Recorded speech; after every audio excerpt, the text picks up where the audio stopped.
I'm continuing reading in my book, The Everlasting Gospel of Jesus. It's available in Kindle Unlimited to read for free, or you can buy it on Amazon. It's available in French or English or Spanish. I'm in chapter 2, Who's Your Daddy? The Pharisees acted like petulant children in their response to the truth of Jesus. They were arguing over who their daddy was. Jesus compared them to children sitting in the marketplace. He expected them to be more mature and recognize the truth he told them. But they were so proud of who they were in God that they could not receive the Lord himself when he was speaking to them, even though he was fulfilling all the prophecies they knew by heart in their presence. People have great difficulty receiving the truth when it goes against their lifestyle and habits. Even in the face of hard facts and evidence, people would rather pervert the facts and cover up evidence than face the truth in such circumstances. In recent years, social media, major news networks, and even new laws regarding gender identity have become so prominent that the dictionary has been changed to include they and them as singular pronouns, making major amendments to multi-generational syntax rules. Even if boys or men identify as female and girls, women identify as boys, and new genders are claimed, truth is found in science. According to scientifically conclusive genetics, your mother provides you with an X chromosome. Your father grants you either an X or Y chromosome. If your father gives you an X chromosome, you are a girl. If he gives you a Y chromosome, you are a boy. Although a man can provide his offspring with either an X or Y chromosome, women can only provide an X chromosome. If you have XY or XX chromosomes, that chromosome is in every cell in your body. Medical studies from 2002 show that in transplant patients who receive organs from a person of the opposite sex, the XY and XX cells in the donated organ convert to the sex of the recipient over time. In 4 months, 75% of the cells of the transplanted organ converted to the native gender of the recipient. In other cases, the recipient rejected the organ from the donor of the opposite sex. Since Jesus was born of God and his chromosomes came from God, it was impossible for a lie to develop or exist in his body. Jesus was raised as a Hebrew child, but his earliest memories were from the land of Egypt. They were not of grandparents, uncles, aunts, and cousins. To save Jesus' life from the sword of Herod the Great, his parents left Bethlehem quickly and secretly to travel to Egypt without returning to their home. The extended family in Nazareth surely mourned for them, thinking a tragedy had befallen them. The return to Israel caused Jesus to be a curiosity. There were few, if any, boys his age, because the sword of Herod claimed them all. There were only girls.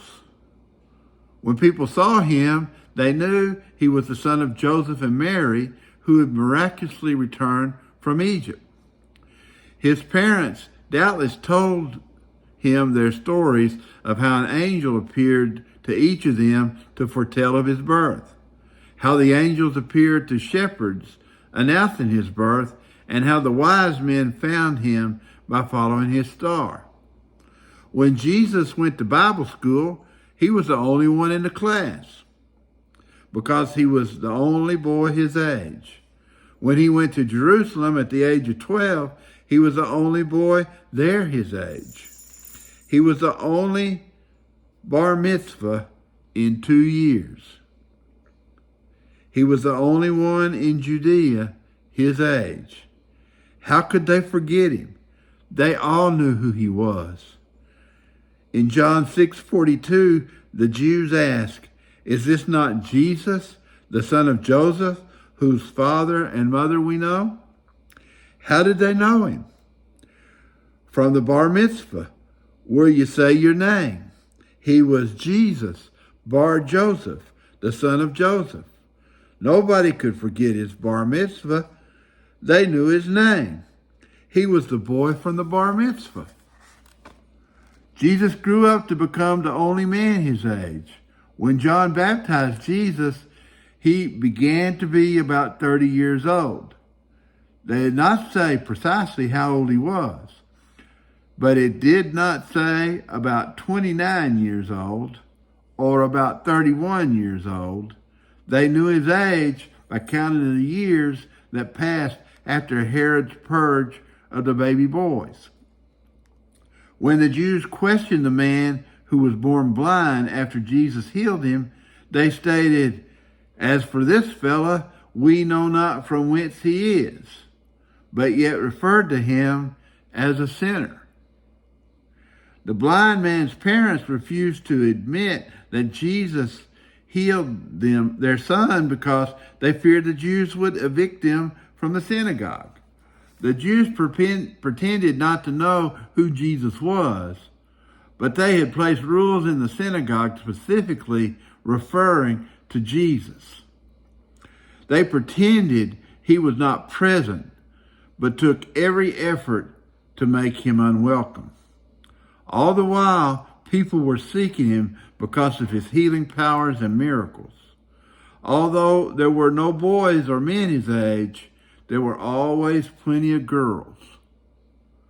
Mothers of girls his age looked for suitors for their daughters. Although it was not uncommon for girls to be betrothed to older men, Jesus was certain to have ladies waiting for their turn with him at their frequent feast. Although he was not wealthy, in fact, he was very poor, the dearth of young men his age and the bounty of young women all but eliminated suitors. There was nobody else. Every girl wanted Jesus. For Jesus, this would have become common, but for an unattached girl, every movement and every glance triggered an emotional tug on her heart. Did you see how Jesus looked at me? Did you hear what he said? They did not know what he was thinking, but he knew their thoughts. It was natural for him to become more circumspect in his relationships and withdraw. Herod slaughtered so many babies in his attempt to stop the king of the Jews that it had to have impacted Jesus' life. Every time it came to his attention, there was a boy shortage. Babies screamed in his ears. There was an echo of wailing mothers. Rachel, weeping for her children, would not be comforted because they were not. The mother having to endure the grief of having their babies ripped from them and massacred left a huge chasm in the heart of Israel. Perhaps the mothers were invited to a feast and the babies taken to be cared for is more in line with Jeremiah's prophecy. When the mothers returned to retrieve their babies, they were not there. Every boy that was killed was an attempt to kill Jesus. They were killing Jesus when they killed each baby boy. Thousands died. Jesus had to know that his life came at a great cost, and he had to accomplish his full value. He was valuable and responsible. Jesus was the greatest teacher of all. Nicodemus, the master teacher of the Jews, called him Rabbi and said, "We know that you are a teacher sent by God, for no man can do these miracles that you do except God be with him." The woman at Jacob's well in Samaria called him a man which told me all things that ever I did.